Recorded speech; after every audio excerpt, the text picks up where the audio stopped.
Mesdames et messieurs, bonjour ou bonsoir. Tout dépend de l'heure à laquelle vous écoutez cette vidéo chez vous. Je m'appelle Michel Bienton, journaliste web camerounais, et merci de faire confiance à cette chaîne YouTube de l'engagement sociopolitique. Bienvenue à cette causerie citoyenne sur l'actualité camerounaise et africaine. Bienvenue à la chronique de MBT. Alors, mesdames et messieurs, au cours de cette édition de la chronique de MBT, il sera question de présidentielle 2025. Il sera question des chances pour le président national du mouvement pour la renaissance du Cameroun, le professeur Maurice Kamto, de se porter candidat à ce scrutin qui approche à grands pas. Le scrutin aura sans doute lieu en octobre prochain. Alors, il sera question précisément de la sortie de Jean-Michel Ninche, qui est un ancien cadre du SDF, qui a démissionné pour rejoindre son ancien parti qui entre-temps a pris le nom du Front, je crois que c'est le Front pour le changement au Cameroun, le FCC. Alors, le 23 janvier dernier, Jean-Michel Ninche, qui est député à l'Assemblée nationale du Cameroun, s'est fendu d'un droit de réponse. Un droit de réponse qui a été adressé à Cameroun Tribune, le quotidien gouvernemental. Et dans ce droit de réponse-là, Jean-Michel Ninche semblait s'indigner de ce que, dans un encadré, parce que c'est comme ça qu'on appelle ça, que ça s'appelle dans le jargon de la presse écrite, vous savez, je suis journaliste et à l'école on nous a appris cela. Alors dans un encadré que Cameroun Tribune a publié le 21 janvier dernier, le tabloïd a présenté une liste de 18 partis politiques qui sont autorisés par la loi électorale à investir un candidat pour les élections présidentielles de 2025. Et ni le FCC de Jean-Michel Ninche, ni le MRC de Maurice Kamto ne figurent sur cette liste-là. Et vous savez que les deux partis ont formé une alliance qui a été baptisée Alliance pour le changement, APC. C'est donc au nom de cette alliance pour le changement que le député Jean-Michel Ninche, qu'on ne présente plus, s'est vu dans l'obligation de réagir pour répondre à Cameroun Tribune. Bon, sauf que le droit de réponse qui a été adressé au quotidien gouvernemental pose énormément de problèmes. D'abord, ce droit de réponse est porteur d'une révélation. Et cette révélation est qu'en réalité, c'est le FCC, le parti de Jean-Michel Ninche, qui est sur le point d'investir Maurice Kamto comme candidat à l'élection présidentielle de 2025. Ça, c'est d'un. De deux, dans son droit de réponse, Jean-Michel Ninche se contredit. Il dit dans un premier temps que selon la Constitution, il a mis en avant certaines dispositions de la Constitution, la loi fondamentale, selon lesquelles il n'y a pas de mandat impératif et que le député à l'Assemblée nationale représente non pas son parti, mais la nation. Et par la suite, il a voulu démontrer comment le FCC, donc le parti qu'il a, enfin, du moins le parti qu'il a regagné après avoir démissionné du SDF, qu'il a investi, est bel et bien représenté à l'Assemblée nationale et que le FCC aurait dû figurer sur la liste publiée par Cameroun Tribune parce que le FCC est représenté à l'Assemblée nationale et que par conséquent, le parti peut bien investir un candidat à l'élection présidentielle de 2025. Bon, moi, la question que j'aimerais poser au député Jean-Michel Ninche, la toute première question, parce que je n'aimerais plus revenir sur ce sujet-là, parce que j'ai comme le sentiment que les partisans de Maurice Kamto, ils sont comme les adeptes de l'église des réveils. C'est-à-dire que tu ne peux pas convaincre un adepte d'une église de réveil de la quitter. C'est impossible. Il va te démontrer comment tu es un démon, comment tu es un Satan, comment tu es possédé et tout. Bref, ça ne sert à rien. Tu essayes une, deux fois. Si tu sens qu'il s'arc-boute sur ses convictions, sur ses illusions, tu le laisses dans sa bourse. Et c'est ce que je vais faire. Et je pense que ce sera la dernière fois que je vais m'exprimer sur cette histoire de candidature de Maurice Kamto là. Ce sera la dernière fois. Je ne vais plus revenir là-dessus. Parce que je me suis déjà suffisamment exprimé à propos avec des arguments qui tiennent debout, qui, j'imagine, tiennent debout.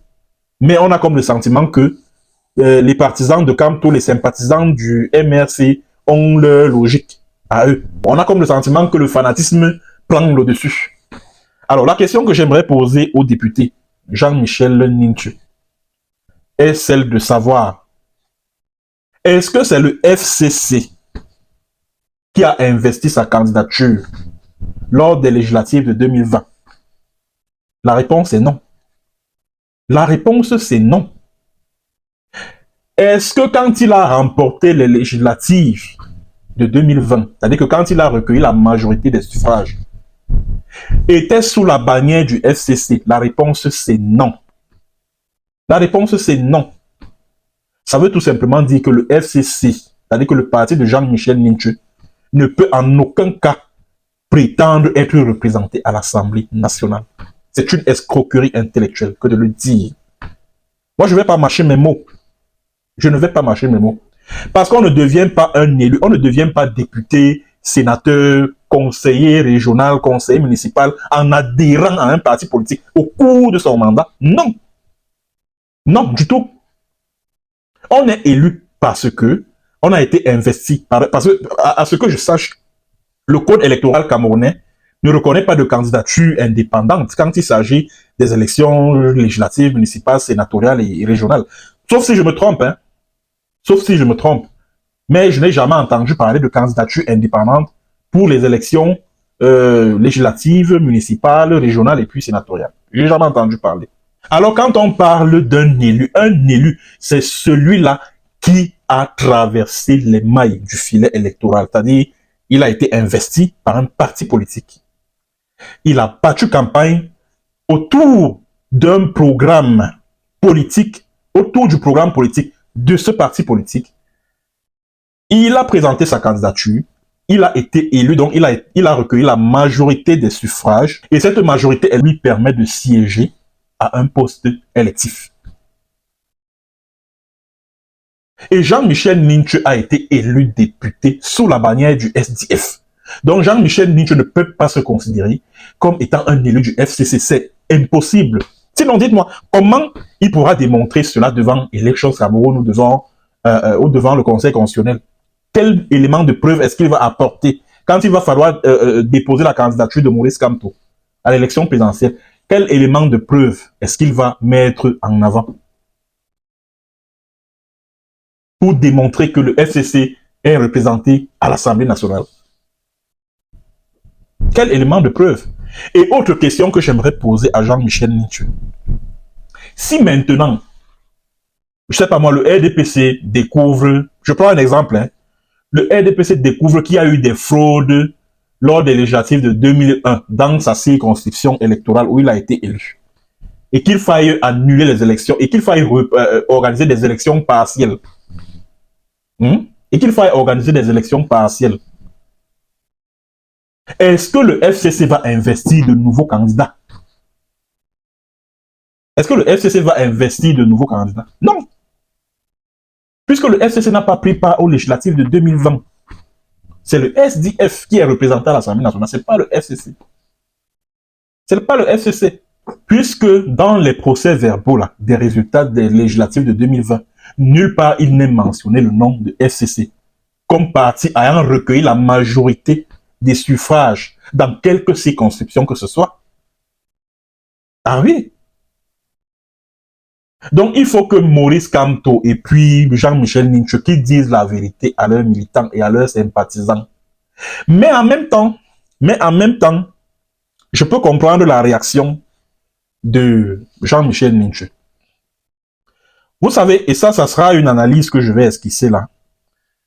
Jean-Michel Ninchu et Maurice Kamto du MRC ont formé l'APC, donc une alliance. Est-ce que vous savez que cette alliance profite davantage à Jean-Michel Ninchu qu'à Maurice Kamto?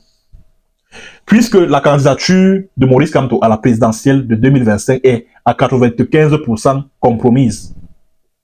Par contre, pour garder son fauteuil de député, Jean-Michel Ninchu aura besoin de l'électorat du MRC.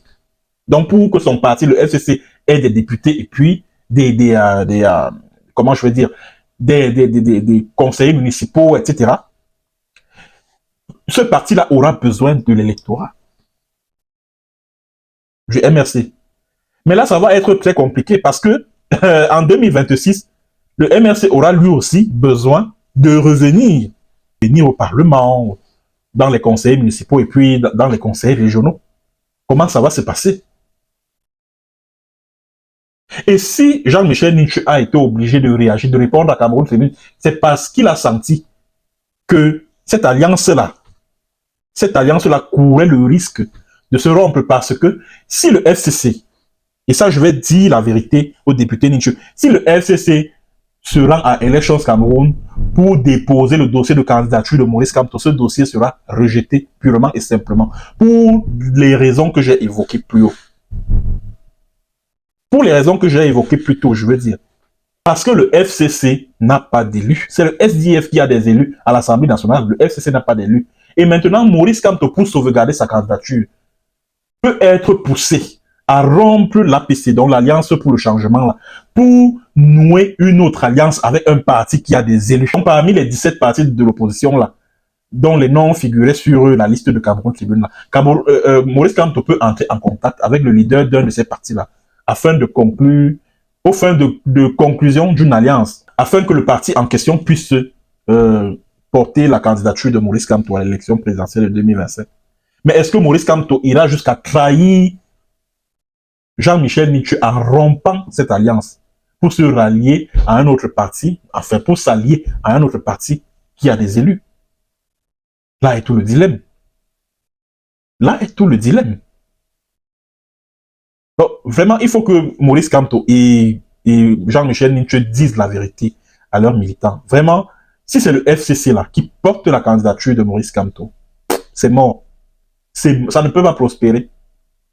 Ça ne peut pas prospérer. Moi, je me disais que cette publication qui a été faite, c'est-à-dire que la publication de cette liste-là par Cameroun Tribune, était un message subliminal que ce journal envoyait à Maurice Kamto, en lui disant que, écoute, puisque tu n'as pas d'élu, et que par conséquent, ta candidature à l'élection présidentielle de 2025 ne peut prospérer, et bien voici les partis avec lesquels tu peux négocier afin de sécuriser ta candidature.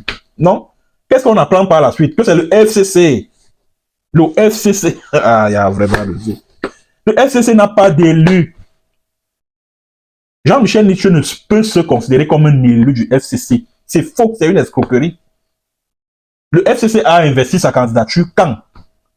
Le FCC a battu campagne quand? Le FCC, selon les résultats des législatives de 2020, le FCC a recueilli la majorité des suffrages où? Dans quelle circonscription? Pour que ce parti se considère comme étant représenté à l'Assemblée nationale. Mais il faut qu'on soit sérieux. Il faut qu'on soit sérieux. Et quand tu dis ça, les partisans de Kamto fondent sur toi pour dire comment tu es un sardinat, comment la DGRE t'a contacté, comment le régime des Biya t'a financé pour, c'est pas moi, pour décourager les Camerounais, pour empêcher les Camerounais de soutenir la candidature de Maurice Kamto, que oui, ouais, tu es un agent double, tu négocies avec le régime pour entrer au pays, ouais, machin, oh, ceci, oh, cela. Moi, les gars, moi, je vais vous dire un truc, hein. Je vais vous dire un truc, et c'est par là que je vais terminer ma chronique. Je fais de l'activisme sur les réseaux sociaux, ça va faire bientôt, ça fait même plus de 10 ans. Est-ce que vous m'avez déjà vu, depuis, je m'adresse à ceux qui me suivent depuis une dizaine d'années aujourd'hui. Est-ce que vous m'avez déjà vu battre campagne pour un homme politique camerounais? Je parle des politiciens de l'opposition. Est-ce que vous m'avez déjà vu battre campagne pour un homme politique camerounais? Vous m'avez déjà vu? Qu'il soit Kamto, qu'il soit Cabral Libi, qu'il soit. Vous m'avez déjà vu. Est-ce que vous avez déjà vu une des publications, c'est-à-dire qu'une série de publications faites par moi sur les réseaux sociaux, que ce soit YouTube, que ce soit Facebook, à travers lesquelles je ne tarie point d'éloge envers un homme politique camerounais de l'opposition? Vous m'avez déjà vu? Est-ce que vous avez déjà lu ou entendu une publication à travers laquelle j'apporte mon soutien à un homme politique, et ce de façon régulière? Vous m'avez déjà vu le faire? Non. Vous savez pourquoi? Mon papa, paix à son âme, Tonton Albert, il était militant de l'UNDP. mais alors un fervent militant de l'UNDP au début des années 90. Parce qu'à l'époque, l'UNDP était un véritable parti politique de l'opposition qui faisait franchement peur au régime de Biya. Rien à voir avec le croupillon qu'il est devenu aujourd'hui. L'UNDP faisait trembler le régime de Biya. Mais quand mon papa il a constaté que Bello Bouba est allé nouer des alliances avec le pouvoir en place, allez, le gars il s'est découragé. C'est-à-dire qu'il a dit que vraiment les hommes politiques camerounais, ça ne vaut pas la peine. Il s'est désintéressé de la chose politique. La seule chose qu'il faisait chaque fois qu'il y avait élection, c'est qu'il partait lui voter et puis basta, ça s'arrêtait là. Tu ne pouvais plus jamais le voir là en train de dire, comme à l'époque là, quand il se réunissait souvent à la maison là, j'étais encore petit comme ça, je crois que je devais avoir soit 5 ans, soit 6 ans, oui, UNDP, progrès, UNDP, progrès. Vous ne pouviez plus jamais le voir en train de le faire pour l'UNDP ou pour un autre parti de l'opposition. Mon père a décidé de vivre, lui, sa vie ordinaire. Les affaires politiques là, allez, il a dit qu'il n'est plus là-dedans. Et ce dégoût vis-à-vis des hommes politiques là, j'ai hérité ça de lui. J'ai hérité ça de lui. J'ai hérité ça de lui. Donc vous ne me verrez jamais. Je respecte les opposants camerounais. Je respecte leur combat, je respecte leurs convictions. Mais moi, Michel Biemton, vous ne me verrez jamais en train de louanger les hommes politiques de l'opposition. La seule fois où je l'ai fait, c'était en 2017. Alors, il m'a été confié de battre, de faire la campagne de Serge Espoir Mantomba, Dieu Purs. Sauf que cette campagne-là, c'était moyennant un petit quelque chose et ce n'était pas gratuit. Ce n'était pas gratuit. Mais faire, c'est-à-dire que accomplir des tâches pour des hommes politiques de l'opposition à titre bénévole et tout, zéro, je ne suis pas là. Je ne suis pas là. Je ne suis pas là. Moi, je suis de la société civile. Je me bats, je lutte contre les injustices pour le respect des droits humains, de la démocratie, de la bonne gouvernance, et je m'arrête là. C'est ça mon combat. Je ne suis pas là pour crier à tue-tête que oui, ouais, tel homme politique est le plus beau, tel opposant politique est le plus chaud, oh, tel opposant politique est le plus intelligent. Non, non.